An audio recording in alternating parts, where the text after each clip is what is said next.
2 weeks of sun, sea, sand, booze and sex.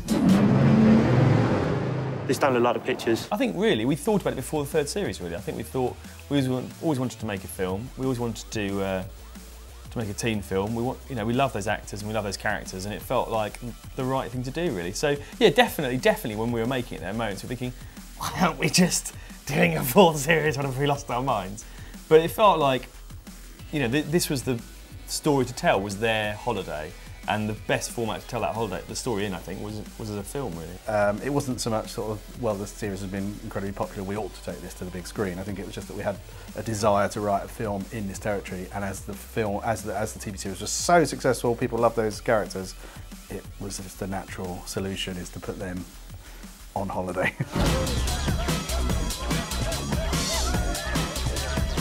You don't just walk up to a girl in a club and introduce yourself. You dance over near them, make the eyes, and get them to dance with you. Really? Stick with me, you'll be fine. We pick it up as they leave school. So I think it's important to say that Simon, the character Simon, hasn't moved to Wales. You'll see that. Yeah, I think we sort of filled in some gaps there, and the idea is basically that his dad's job fixed out fine, so he's not going to move to Wales, and then everything's looking good, and it's the end of their time, and they're going to go on holiday, because that seems to be what everyone does. And there's definitely a sense in which, when we were that age, that's what happened. There's a sort of gap in between the end of the third episode, the end of the last series, and the film that you can fill in your own gaps, but they're not that hard to fill in, but there's a few gaps to fill in. What could be cooler than getting our names tattooed on each other? Hello.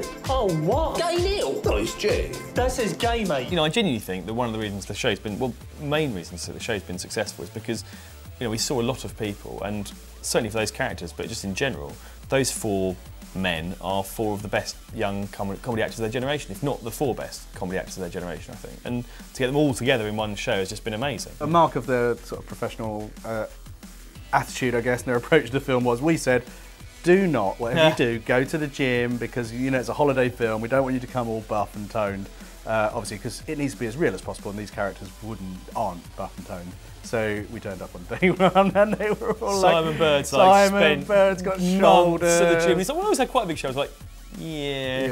Yeah. No, he looked a little bit like, is it when Ned Flanders takes his top off in The Simpsons? A bit like, oh, come on, mate. So we had to sort of, luckily, he cannot resist gorgeous food, and we're on the beautiful island of Mallorca. So every weekend when we had days off, we just took him to wonderful tapas restaurants and stuffed his face with food. So Joe Thomas actually had a quite funny quote he said, which is that he said that shooting the film was a bit like shooting Series 4, except we're in Spain and we're drunk all the time. I'll have sex with you. This is a joke, right? I've lost my glasses! Right, Lise, where's Neil? He is literally incredible.